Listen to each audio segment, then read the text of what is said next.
SKB dan SLB nanti programnya tidak menggunakan aplikasi berbeda yang ada di kita, tapi mereka menggunakan Google Form atau pendaftaran secara luring, jadi langsung untuk PAUD, eh, kemudian SLB dan SKB atau dulu PKBM.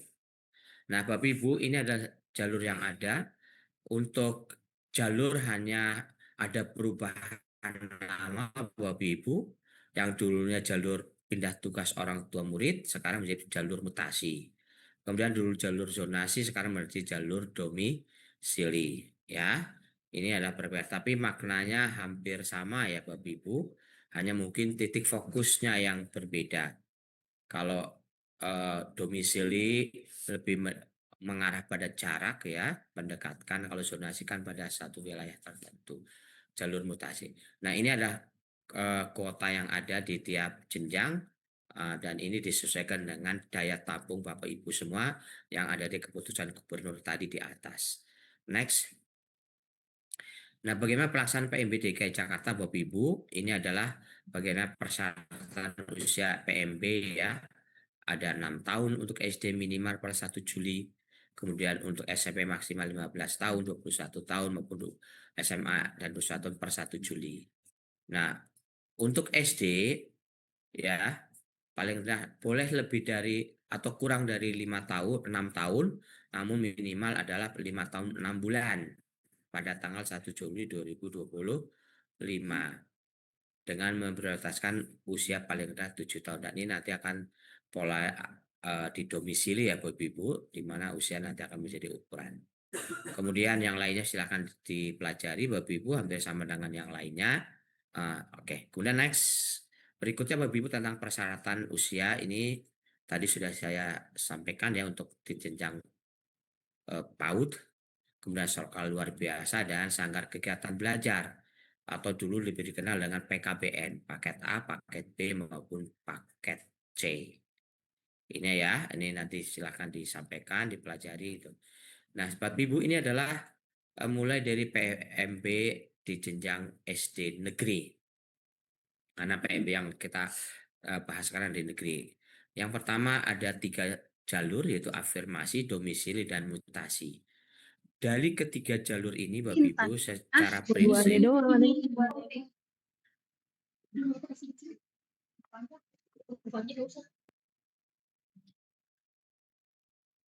prinsip Bapak Ibu, antara 3 jalur ini memiliki hampir sama dengan tahun-tahun sebelumnya. Nah, menjadi catatan Bapak Ibu, jalur afirmasi prioritas kedua.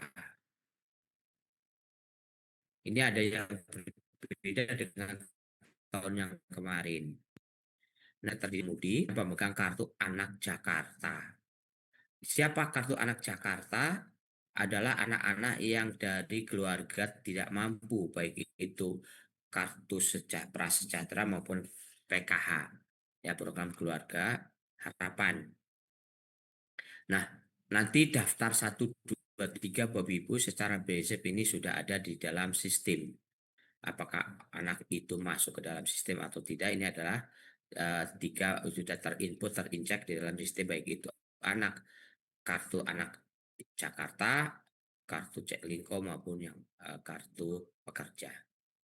Nah, kemudian seleksinya dan lini masa silakan diperhatikan.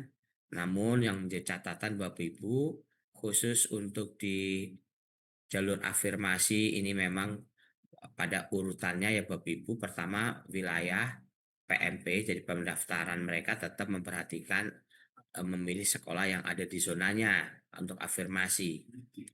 Jadi prinsipnya anak tidak bisa milih kemana-mana nih ya, hanya sekolah yang ada titik wilayahnya masing-masing. Ini berbeda dengan SMP Bapak Ibu, di mana SMP ada satu jalur, yaitu jalur prestasi ya, maupun SMA SMK itu, kecuali SMP ya, itu bisa memilih di posisi manapun sekolah seluruh DKI Jakarta.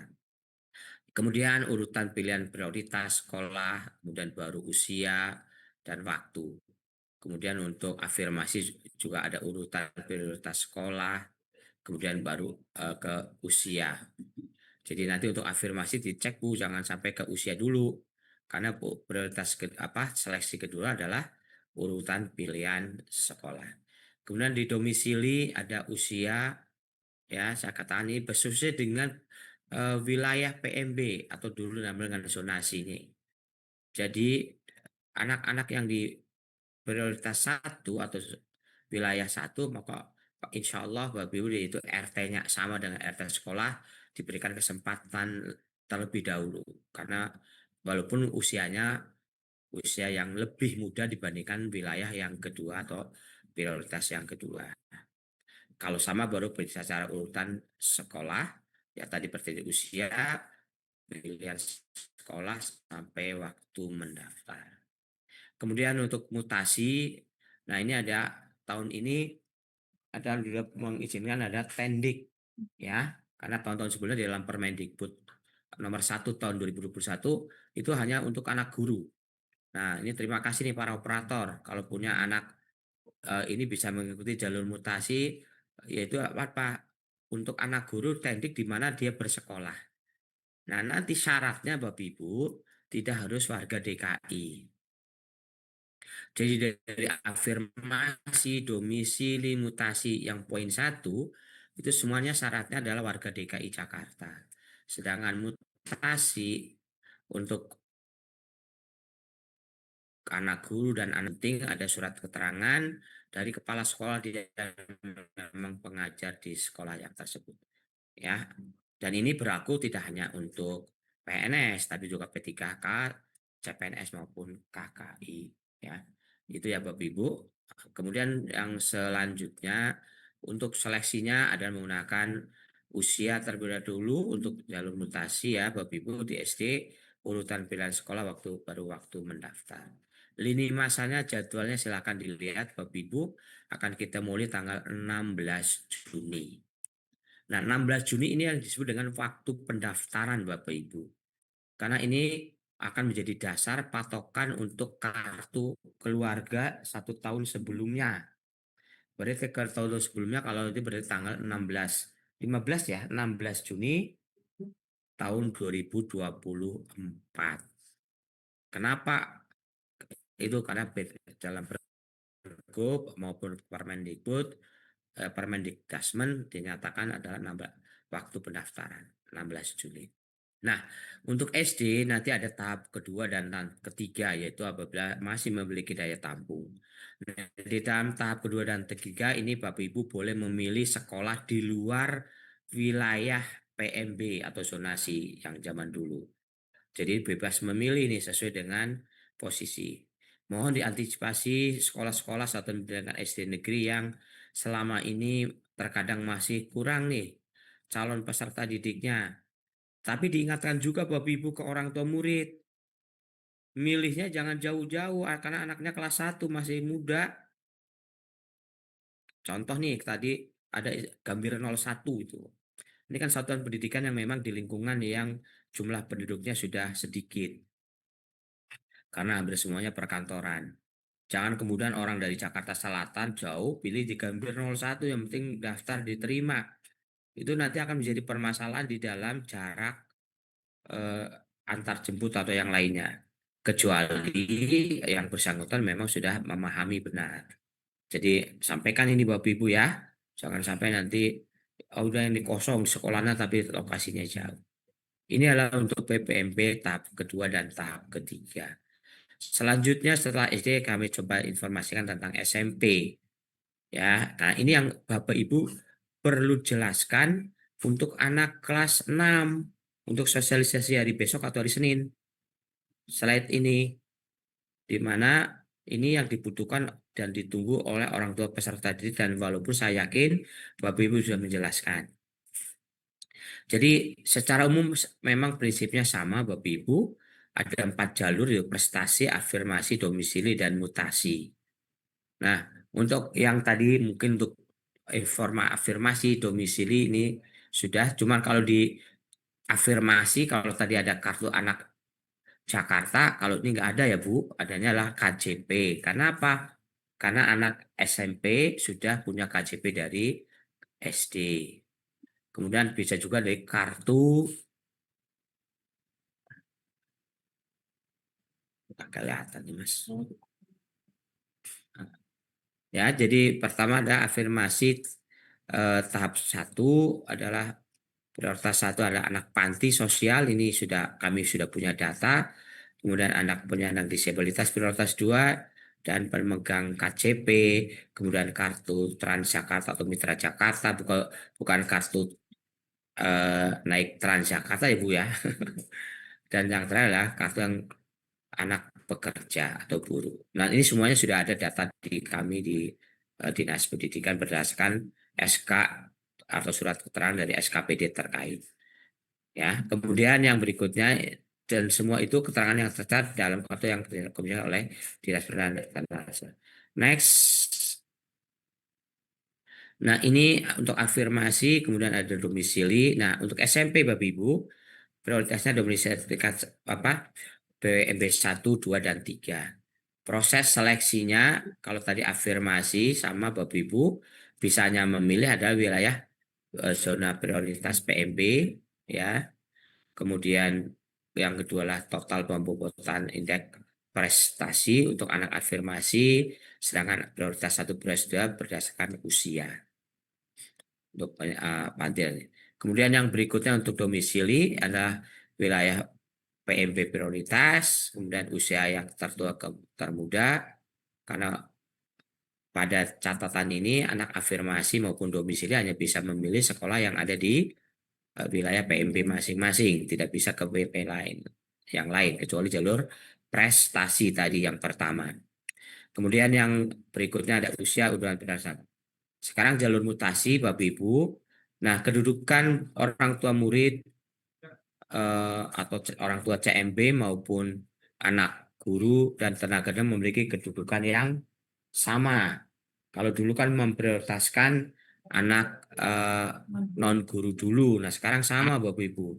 Karena itulah bagi 3 kelompok ini, apakah itu mutasi anak guru maupun kependidikan, siapa yang memiliki prestasi akademik yang lebih bagus itu yang akan masuk.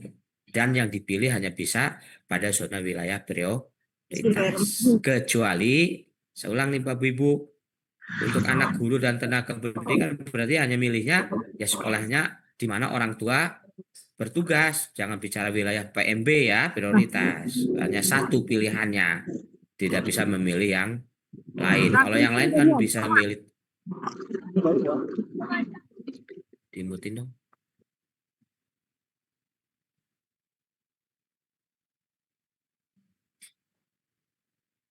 Ya Bapak Ibu. Udah.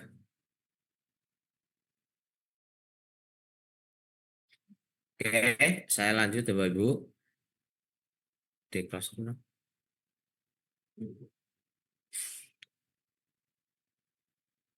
Nah, ini adalah mutasi untuk PMB, indeks, dan yang lain. Jadi, usia itu urutan nggak ada ini untuk mutasi, Bu.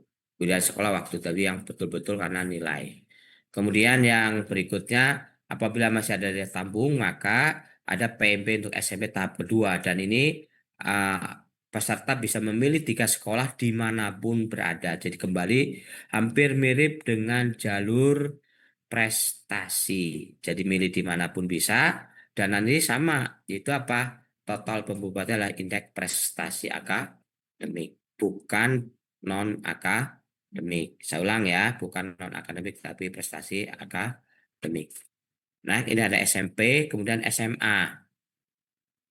Nah, untuk SMA Bapak Ibu, ini agak sangat berbeda sekali. Kalau prestasi hampir mirip Bapak Ibu ya. Nah, yang prestasi ini Bapak Ibu, kemudian ada domisili ya. Nah, antara prestasi dan domisili ini hampir mirip ini Bapak Ibu.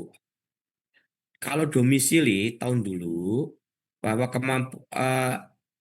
itu didasarkan atas usia.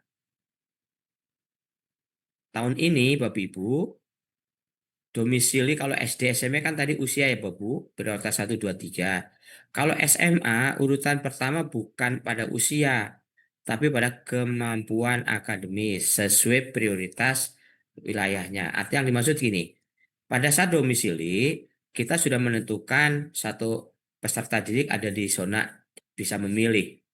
Nah, nanti ada katakanlah SMA 1, maka dia pilih oleh wilayah 1, 2, 3, ya.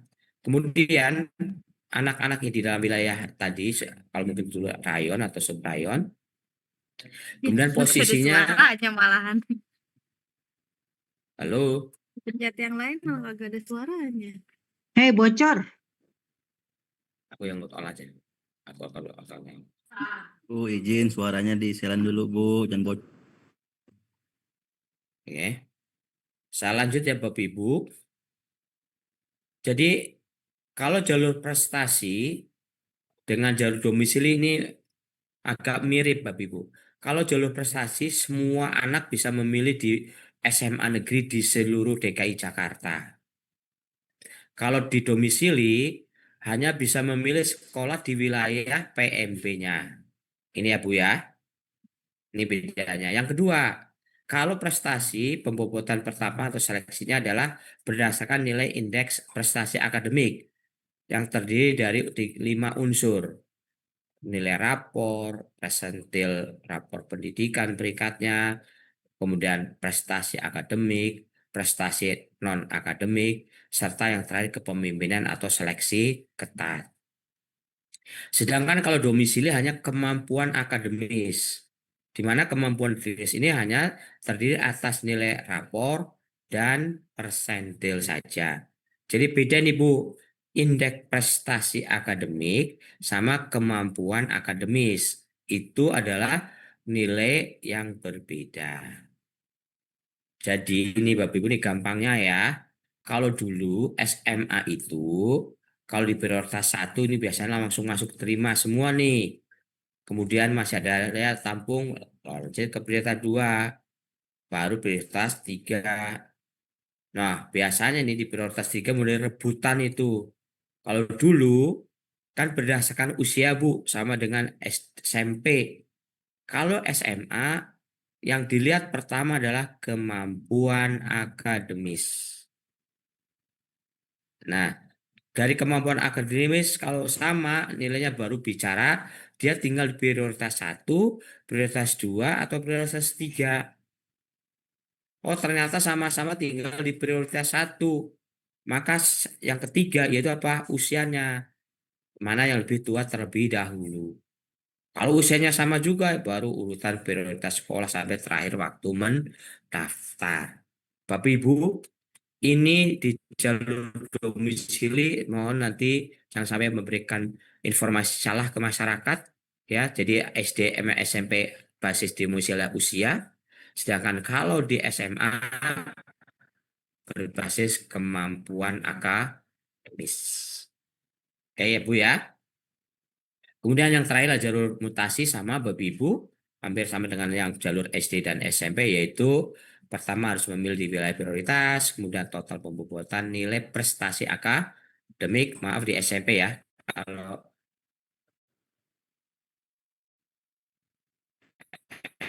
SD kan usia saja. Kemudian pilihan sekolah dan waktu mendaftar. Kemudian ada PMB atau tahap kedua, yaitu apa? Posisi menggunakan jalur indeks prestasi akademik. Jadi hampir sama dengan jalur prestasi ini Bu. Milih di semua sekolah boleh dan nanti urutannya adalah ini. Kemudian untuk SMK Bapak Ibu ada 4 jalur juga yaitu prestasi, afirmasi, maaf ada 3. Yang tidak adalah jalur domisili. Ya, nah, kalau kebalikan dengan SD ya, kalau SD jalur prestasi nggak ada tapi domisili ada. Nah, ini adalah posisinya ada prestasi akademik non akademik hampir sama Bapak Ibu. Cuma di sini tidak ada prioritas apa zona prioritas atau wilayah PMB. Kalau tadi di SMA kan ada, kalau ini tidak. Jadi prinsipnya jalur prestasi ya Bapak Ibu, jalur afirmasi, jalur mutasi, semua orang bisa memilih SMK seluruh wilayah DKI Jakarta. Nah, ini untuk SMK ya Bapak Ibu, silakan nanti bisa dicek lebih lanjut lah untuk informasi. Untuk PAUD dilaksanakan secara daring dan luring ya, tapi tidak menggunakan siap ppp.jakarta.go.id ya Bapak Ibu, tapi menggunakan aplikasi tersini yaitu spmb.paud.jakarta.go.id. Ini ada syaratnya untuk TK, SPS dan TPA serta kelompok bermain. Tim lainnya ada di sebelah kanan. Ini adalah untuk sekolah luar biasa. Ini juga bersifat ada daring dan ada secara luring mendatangin ke SLB yang dituju. Silahkan, ini ada dan syaratnya adalah warga DKI Jakarta ya Bu, kecuali untuk anak. Kemudian ini adalah PMB untuk SKB, kegiatan belajar atau PKB paket A, B, daring maupun secara luring. Nah, selanjutnya untuk tahap pelaksanaan PMB, kami akan disilakan oleh Ibu Neni sebagai salah satu tim di Habdas di Dinas Pendidikan. Kami persilakan Bu Neni.